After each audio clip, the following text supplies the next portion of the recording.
Et à la une, un documentaire passionnant, un film très rare sur une bibliothèque, celle de Montreuil en Seine-Saint-Denis, près de Paris. Alain Guillon et Philippe Worms sont nos invités. Bonsoir messieurs, soyez les bienvenus sur TV5 Monde. On va regarder sans plus attendre un extrait et puis on en parle juste après.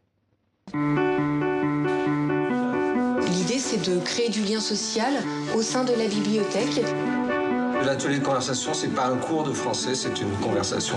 Oui, mais c'est des livres qui n'intéressent pas les gens que je lis. Vous vous trompez, je pense. Est-ce que vous avez envie de dire quelque chose sur ce que vous avez vu? Les pieds bien à plat, ça va te donner du courage. Moteur demandé.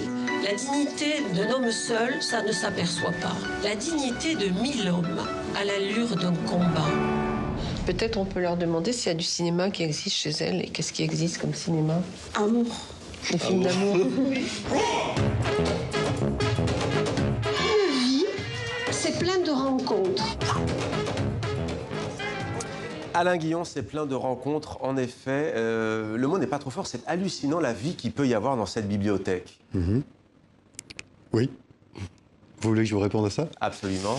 Oui, il y a beaucoup de... D'abord, Montreuil, c'est une ville où il y a une mixité sociale et une mixité de pays importante. Et donc, effectivement, tous ces gens peuvent aller à la bibliothèque, s'y retrouver.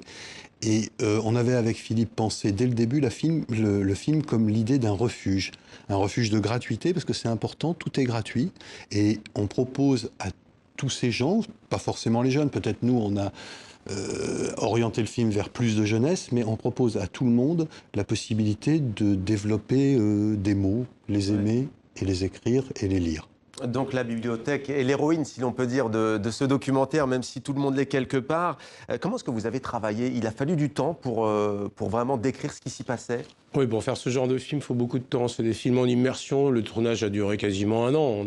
On a travaillé de septembre à juillet, à peu près, sur une année scolaire. Il faut vraiment être complètement plongé dans une équipe pour pouvoir faire ce genre de film.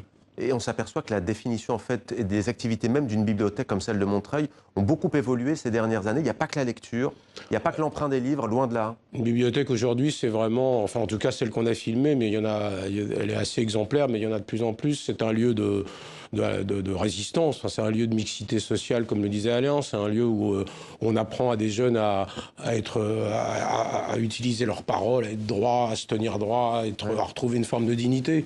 Ouais. C'est vraiment un lieu de résistance où on lutte un peu contre la violence du monde.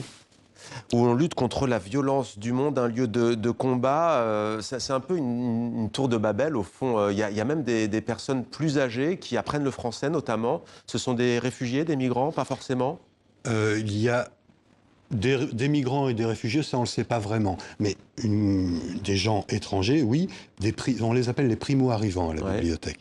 Et donc, là, on se dit que effectivement, la bibliothèque permet, et sans démagogie, et avec beaucoup de respect des gens, d'intégrer... C'est d'ailleurs comme ça que le film a commencé. C'est la parole qui est donnée, l'atelier de conversation, qui est donnée à des gens sans exigence. Mais il y a aussi les ateliers FLE, par exemple, où on leur propose des choses comme des images de Niki de Saint-Phal. C'est pas forcément évident, mais néanmoins...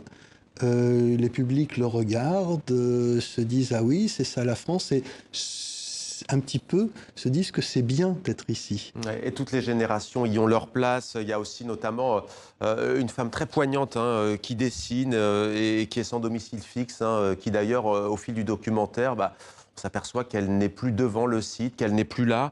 Alors, au fond, votre documentaire pose une question à la France, c'est la nécessité de mettre en place un nouveau contrat social? Oui, c'est ce qu'on a voulu faire un petit peu, mais en même temps, je pense que c'est un film qui donne vraiment la pêche, quoi. C'est-à-dire, nous, c'est ce qu'on a voulu faire aussi. Ouais.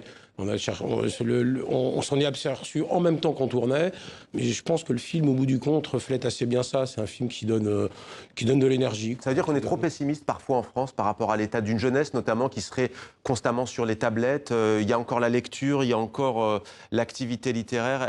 Elle leur plaît? Ce qui est clair, c'est que la France n'aime pas assez sa jeunesse.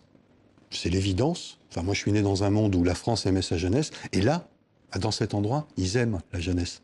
C'est bien. Ça sera le beau message de fin. Merci beaucoup à tous les deux d'avoir répondu à nos questions. Je ne l'ai pas encore dit, Chute sortie en France le 26 février, c'est ça? C'est dans quelques jours et on imagine que du côté de Montreuil, on va se faire un plaisir de visionner votre documentaire et pas seulement en Seine-Saint-Denis.